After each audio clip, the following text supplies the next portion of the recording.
Hello दोस्तों, आपका स्वागत है मेरे यूट्यूब चैनल पे। दोस्तों मैं आज के लिए बहुत ही इंटरेस्टिंग सर्किट लेके आया हूँ। नॉर्मल आप वेरिएबल पावर सप्लाई के लिए LM317 यूज़ करते हैं जो 1 एम्पीयर से ज़्यादा आपको करंट नहीं देता है। आप इसे बक कन्वर्टर कह सकते हैं या DC to DC step down converter कह सकते हैं। और ये इतने बढ़िया तरीके से काम करता है। 3 एम्पीयर तक भी लोड अगर आप इसके ऊपर डालते हैं तो ज़रा भी वोल्टेज इसमें ड्रॉप नहीं होते हैं। बिल्कुल नॉमिनल जो है हल्का फुल्का ही ड्रॉप ये करता है। और मल्टी टर्न इसमें हमने रेगुलेटर जो पोटेंशियल मीटर यूज़ किया है, जिससे बड़ी आसानी से वोल्टेज आप इसकी सेट कर सकते हैं। और सबसे बड़ी खासियत इसकी कि हमने अपनी ही PCB के ऊपर इसको बनाया है। आपको स्पेशल PCB इसके लिए बनाने की ज़रूरत नहीं है, वीरो बोर्ड के ऊपर बनाना है। और अपनी वेबसाइट पे मैं आपको इसका पूरा प्रिंट आउट, सर्किट डायग्राम, हर चीज़ आपको दूंगा। अगर आपको गर्वर फाइल चाहिए वो भी आपको वहाँ पे मिलेगी। और दोस्तों LM2576 जो है ये 3.3 वोल्ट में भी आता है, 5 वोल्ट में आता है, 12 वोल्ट, 15 वोल्ट, मतलब फिक्स वोल्ट के लिए भी आता है। लेकिन हम एडजस्टेबल यूज़ कर रहे हैं। इसमें क्या होगा कि हम जितनी वोल्टेज हमें चाहिए हम उसके अकॉर्डिंग इसको एडजस्ट कर सकते हैं। ये हाई वोल्ट में आता है, उसको हम इनपुट सप्लाई जो है 0 से 60 वोल्ट दे सकते हैं और इतनी आउटपुट हम ले सकते हैं। और नॉर्मल हम अगर यूज़ करते हैं तो मैक्सिमम 40 वोल्ट इनपुट सप्लाई इसको हमने देनी है। और ये DC सप्लाई देनी है। मैं पहले आपको बता देता हूँ, AC सप्लाई नहीं। अगर AC आपने देनी है तो पहले AC को 4 डायोड जो है यूज़ करके और ब्रिज रेक्टिफायर बना के एक कैपेसिटर यूज़ करके आप उसको AC को DC में कन्वर्ट करें और उसके बाद आप इसको सप्लाई दें। तो पहले मैं आपको दिखा देता हूँ इसका डेमो कि कितना बढ़िया तरीके से सर्किट काम करता है, उसके बाद हम इसको बनाएंगे। तो दोस्तों सारे कनेक्शन मैंने इसके कर लिए हैं। ये इनपुट सप्लाई मैंने इसको एक लैपटॉप चार्जर से दी है और आउटपुट पे मैंने ये मीटर भी लगा लिया है, वोल्ट और एम्पियर जो दोनों आपको बताएगा।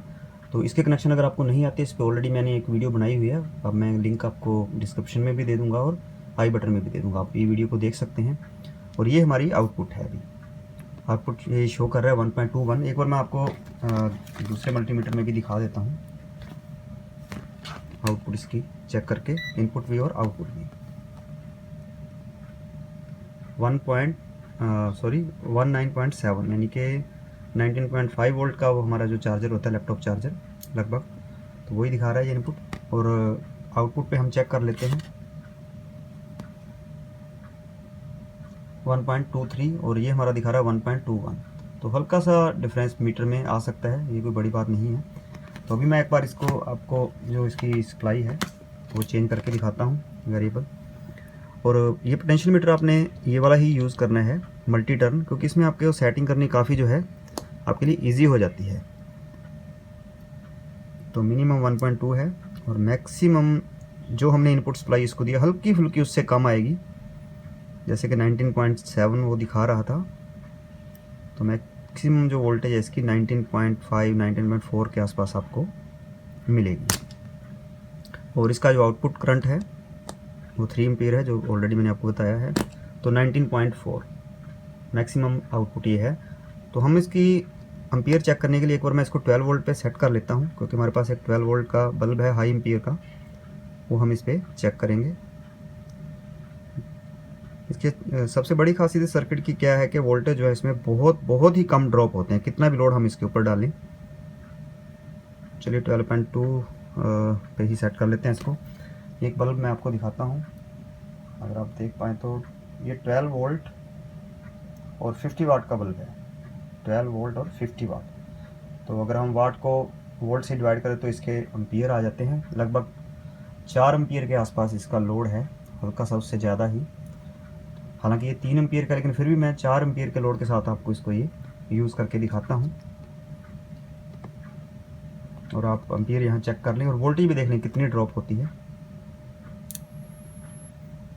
आप स्पार्क भी देख सकते हैं, पूरे 4 एम्पीयर जो है ये ले रहा है। और वोल्टेज 11.9 यानी कि 0.3 वोल्ट जो है इसमें ड्रॉप हुए हैं। 12.1 था, सिर्फ 0.2 वोल्ट जो है इसमें ड्रॉप हुए हैं, ये देखिए। जबकि मैक्सिमम ये 3 एम्पीयर का लोड ले सकता है, पर और हम इसके ऊपर जो है 4 एम्पीयर का लोड हमने इस पर डाला हुआ है।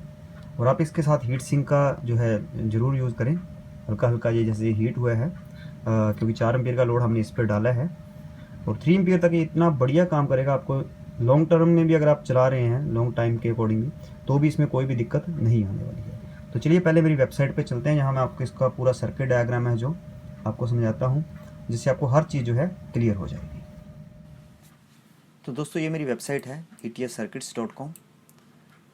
जितने भी मेरी वीडियोज़ हैं उन सभी के सर्किट जो हैं यहाँ पे आपको मिलेंगे, और सभी सर्किट का लिंक जो है मेरी डिस्क्रिप्शन में दिया होता है, वहाँ से क्लिक करके डायरेक्ट मेरी वेबसाइट पे आ सकते हैं। और उसके अलावा भी बहुत से सर्किट एंड प्रोजेक्ट्स आपको मेरी वेबसाइट पे मिल जाएंगे। तो प्रोजेक्ट एंड सर्किट में अलग अलग मैंने हेड दिए हुए हैं, जिस तरह का सर्किट आपको चाहिए उस हेड में जाके आप उस तरह के सर्किट को जो है फाइंड कर सकते हैं, या यहाँ से डायरेक्ट भी आप उसको सर्च कर सकते हैं। तो चलिए, हमें जो सर्किट अभी चाहिए वो DC to DC converter head के अंडर है, बक कन्वर्टर। तो हम इस पर क्लिक कर देते हैं। ये एडजस्टेबल है। एक मैंने 5 वोल्ट का बक कन्वर्टर का भी सर्किट दिया हुआ है, वो भी आप देख सकते हैं। तो दोस्तों, इसको आप ज़रूर विज़िट कर लिया करें इस लिंक को, क्योंकि इस लिंक के ऊपर आपको पूरी डिटेल मिलेगी कि ये सर्किट कैसे काम करता है, किस किस वेरिएशन में ये आता है, और उसके अलावा सर्किट की वर्किंग क्या है, सर्किट डायग्राम क्या है, इसकी पार्ट्स लिस्ट क्या है, और उसके अलावा ये मैंने पीसीबी लेआउट आपको 3-4 कलर में दे दिया है। जो भी आपको चाहिए हो आप इसका प्रिंट लेके आप पहले क्या करें, इसको अलग टैब में ओपन कर सकते हैं। अलग टैब में ओपन करने के बाद आप इसका प्रिंट आउट A4 पेपर पे ले लें, कि कोई साइज़ में कुछ भी आपको एडजस्टमेंट करने की ज़रूरत नहीं है, साइज़ इसका बिल्कुल एक्यूरेट ही आएगा। तो अभी सर्किट डायग्राम आपको थोड़ा सा एक्सप्लेन कर देता हूँ। तो ये 5 पिन IC होता है। ये पिन नंबर 1 इसकी इनपुट है, पिन नंबर 2 इसकी आउटपुट है, पिन नंबर 3 ग्राउंड है, और 5 ऑन ऑफ के लिए होती है स्विच है, यहाँ पे आप यूज़ कर सकते हैं, लेकिन हम इसको डायरेक्ट नेगेटिव सप्लाई दे रहे हैं। और पिन नंबर 4 जो है फीडबैक है। फीडबैक में हम इसको जो पिन नंबर 4 के थ्रू ही इसकी एडजस्टमेंट करेंगे वोल्टेज की। तो इनपुट जो हम हाई वोल्ट वाला यूज़ करेंगे 60 वोल्ट उसको इनपुट दे सकते हैं मैक्सिमम, और एडजस्टेबल आपको आउटपुट मिलेगी 1.2 वोल्ट से लगभग 60 वोल्ट से थोड़ी सी कम मिलेगी, जो कि मैं डेमो में ऑलरेडी आपको दिखा चुका हूँ। अगर आप हाई वोल्ट वाला यूज़ नहीं करते, नॉर्मल LM2576 टी जैसे आता है, तो उसमें 40 वोल्ट तक आप दे सकते हैं, और वही 1.2 वोल्ट से 40 वोल्ट के आसपास आपको जो आउटपुट उसमें मिलेगी, और करंट आपको 3 एम्पीयर मिलेगा। बहुत ही बढ़िया तरीके से काम करता है सर्किट ये। तो बाकी कंपोनेंट्स की लिस्ट मैंने दे दी है, और ये इसका पिन आउट है LM2576 का, तो यहाँ से पिन आउट आप देख लें। तो चलिए, अभी इसको बनाना कैसे है वो मैं आपको बताता हूँ। तो दोस्तों, सबसे पहले जो आपने डाउनलोड करा है प्रिंट आउट, उसका प्रिंट आउट आपने ले लेना है। A4 पेपर साइज़ के ऊपर आपने प्रिंट आउट लेना है। इसमें सभी कलर की मैंने पीसीबी लेआउट दे दिया है। जो कलर आपको पसंद हो, पीसीबी जो वीरोबी बोर्ड है उसकी सेम साइज़ की कटिंग करके उसके ऊपर आपने इसको चिपका लेना है। ये बैक साइड का मैंने प्रिंट आउट दे दिया है, और यहाँ पर इसमें बैक साइड में आपको कंपोनेंट्स किस तरीके से लगाने हैं ये भी आपको दिख रहा है। जो भी आपको पसंद हो वो आप लगा सकते हो। तो पहले इसका कट करना है, और वीरोबी बोर्ड भी सेम साइज़ में कट करना है, इसको उसके ऊपर चिपका लेना है। मैं आपको दिखाता हूँ ये। तो दोस्तों, मैंने इसमें से ब्लू कलर वाली जो है प्रिंट जो है कट आउट कर लिया है, और जो वीरोबी बोर्ड है वो भी सेम साइज़ में कट कर लिया है।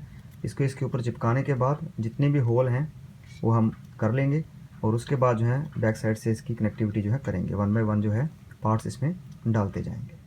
तो दोस्तों, इसको चिपकाने के बाद और सभी होल करने के बाद 1 बाय 1 सभी कंपोनेंट्स आपने इसमें लगाने हैं, और इसको बैक साइड से शोल्डर कर लेना है। या आप ऐसा भी कर सकते हैं कि जैसे ये कंपोनेंट लगा लिए 1 या 2, उसको आपस में कनेक्ट कर लिया, या सभी कंपोनेंट्स एक साथ लगाकर बाद में उसकी कनेक्शन या कनेक्टिविटी आप कर सकते हैं।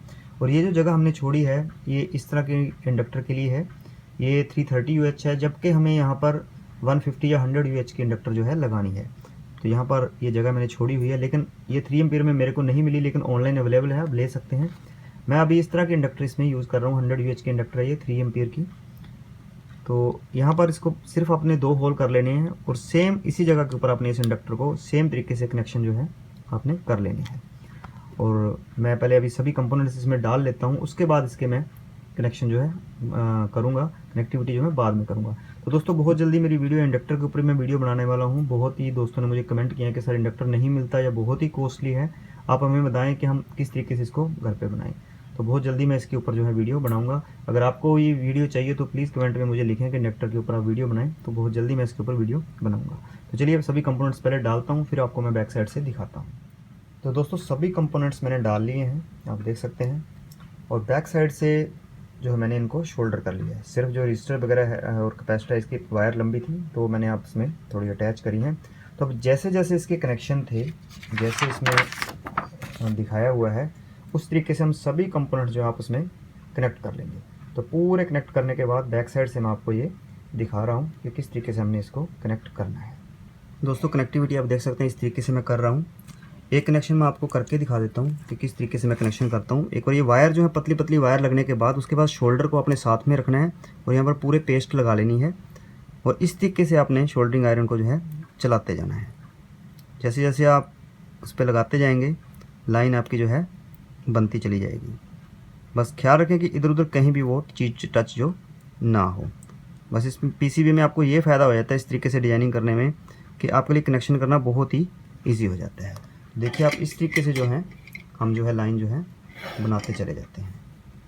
इस तरीके से ये जो पतली वायर मैंने लगाई हुई है इसको भी मैं अभी शोल्डर के साथ में पूरा कनेक्ट कर लूँगा। पहले यहाँ पर पेस्ट लगाऊंगा और उसके बाद जो है शोल्डरिंग साथ साथ शोल्डरिंग आयरन लगाकर जो है इस पर लगाता चला जाऊँगा। तो चलिए जो थोड़े बहुत कनेक्शन बचे वो भी मैं कर लेता हूँ। दोस्तों सर्किट हमारा बिल्कुल रेडी हो चुका है। बैक साइड से मैं आपको एक बार दिखा देता हूँ। ये पूरे कनेक्शन जो हैं हमने कर लिए हैं और बढ़िया तरीके से कनेक्शन हुआ है, कहीं भी टच वगैरह की कोई दिक्कत नहीं है। तो आप भी थोड़ा अगर ध्यान से करेंगे थोड़ा टाइम लगेगा, कोई दिक्कत नहीं है, लेकिन अगर कहीं टच हो गया तो बाद में आपको मॉडिफिकेशन करना ज़्यादा मुश्किल हो जाता है। तो पहले ही आराम से बिल्कुल करें। तो ये देखिए यह इसकी आउटपुट है। मैंने पीसीबी में यहाँ पे इनपुट और आउटपुट नहीं दिखाया, लेकिन आपको जो प्रिंट आउट मैंने दिया है उसमें मैंने इनपुट और आउटपुट और इसके प्लस माइनस सब कुछ उसमें दिखा रखा है। ऑलरेडी मैंने आपको वेबसाइट पर अपने दिखाया है जैसे। तो ये सर्किट है, ऑलरेडी मैं इसका डेमो आपको दिखा चुका हूँ किस तरीके से ये वर्क करता है। तो दोस्तों अगर ये वीडियो आपको मेरी पसंद आई है तो प्लीज़ इस वीडियो को लाइक करें, शेयर करें और मेरे चैनल को सब्सक्राइब करें और बेल आइकन को भी ज़रूर दबाएं जिससे आपको मेरी आने वाली वीडियो का नोटिफिकेशन मिलता रहे। Thanks for watching my video.